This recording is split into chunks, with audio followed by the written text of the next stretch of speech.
Agora, meu amigo, Liam, mas eu... Liam, please, por favor. Ele é meu amigo quando nós pequena.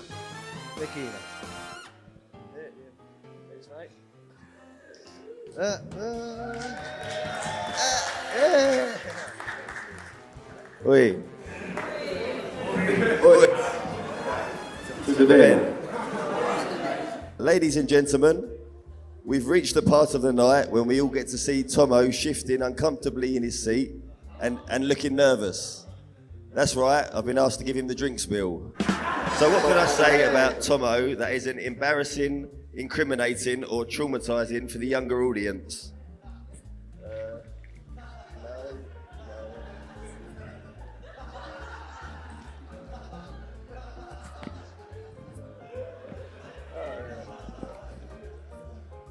Luckily, I've known Tomo for a long time, so I've got a few stories left. So I first met Tomo back when he was just James, or as you'd call him in Portugal, James. We were both 3 years old at the time and in the same class at school. And in a cruel that's our school. In a cruel twist of fate, the powers that be decided it was time to move me and my twin sister into the year above. Tomo tells me he remembers watching us walk away with our new teacher as he stood at the classroom window, a single tear rolling down his eye. That would be the first and last time I saw Tomo cry.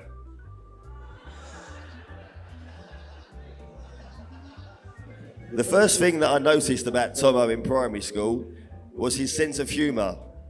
I remember battling it out in our school talent show as rival class clowns.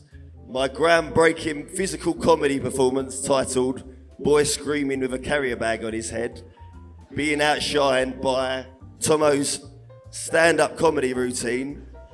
I've got to be honest, that one still hurts a bit. I thought I had it in the bag.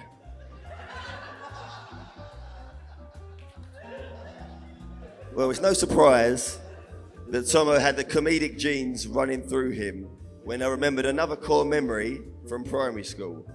We were in class in nursery and two grown men burst through the stores, picked Tomo up, kidnapped him from school. As you can imagine, the teachers and students were terrified. But it turns out the two men were his brother Ian and his cousin Chris playing one of their infamous pranks. Another thing to know about Tomo is his ability to fix things. I call him the bodger.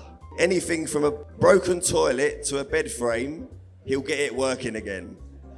He's even good at fixing a sticky situation or two. A prime example being in year 10 in secondary school. Tomo had got in a bit of a trouble for accidentally lighting something on fire in the playground. His teacher decided to suspend him for a few days and sent a letter back home to his parents explaining the situation. Tomo activated bodge mode and he knew if he could get home and intercept that letter before his mum and dad found it, then he'd avoid further punishment. So when the school bell rang at the end of the day, he rode his bike home faster than a fart in a fan factory, and he got back just in time to grab the letter. And for the next week, when his mum would drop him to school, he'd walk to mine, and we'd play in the trampoline all day and celebrate the victory. Sorry, Jill, if you haven't heard that one before. You know that. Since leaving school, we've been on all sorts of adventures. We've had taxi drivers driving at 100 miles an hour through the streets of Ibiza to get us to a club before we had to pay for entry. Yes, if you know Tomo, you know he'll do anything to save money, even risk his life. He's tighter than a nun's headpiece. But he can also be very generous too. He once helped us skip an hour-long queue at an Arcade Fire gig by bribing the doorman with £20. The doorman refused the money and let us in anyway, but the fact that he even offered was a beautiful moment. Another time we risked our life for a laugh was on a private boat in the Philippines. We all got pirate drunk and got stranded near a remote island when the tide came in. We were forced to shout for help from another boat full of old tourists who were less than impressed by our drunken antics. We got covered in cuts from the sharp rocks as we swam to the other boat, and people were crying from the trauma. Tomo and I were perfectly happy though, as most importantly, we managed to save the rum. Now let's talk about the big L. Tomo's love life has come in waves, but for the past few years, he's been in self-proclaimed hibernation. He slept all day, snored like a bear, and he wasn't going out to get his paws smelling like fish. To be honest, most of his friends thought he'd forgot how to catch fish altogether. But the day he met Rafaela at work, he came round to mine with the biggest smile on his face, and I knew he was finally hungry again. He told me his plan to reel Rafaela in using a smooth line as bait. He finally had a shower, and he got his bushy hair cut. The hunt was on. But I'm so glad that it's worked out, because he's been happier and happier ever since. Thank you, Rafaela, for putting up with Tomo snoring and getting him back to sunlight. You look better with a tan, mate. So when I looked up the meaning behind the name James online, the Hebrew origin translates to, he shall seize by the heel and guard. And I think that's very appropriate, considering the times James has looked after me and probably most of his mates at one point.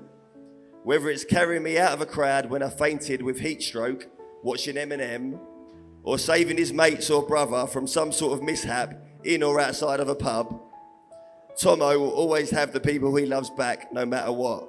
So, Rafaela, you can expect nothing less than Tomo's full protection, because I can tell that he loves you more than anything. The fact that he was willing to fly to Brazil and create such a beautiful day and even start learning Portuguese when he struggles to speak English at the best of times is testament to that. So even though Tomo may have a lot of celebrity lookalikes, and there's more than this, that's just a few, he's a one-of-a-kind geezer. And now he's joined this family, you could say he's a Portugueser. So, ladies, gentlemen, gate-crashing pigeons, please raise your glasses to the newlywed intercontinental power couple, James and Rafaela Thompson. Sorry, there's one more slide. These are the stories that didn't make it.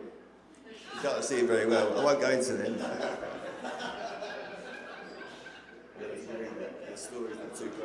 So James and Rafaela.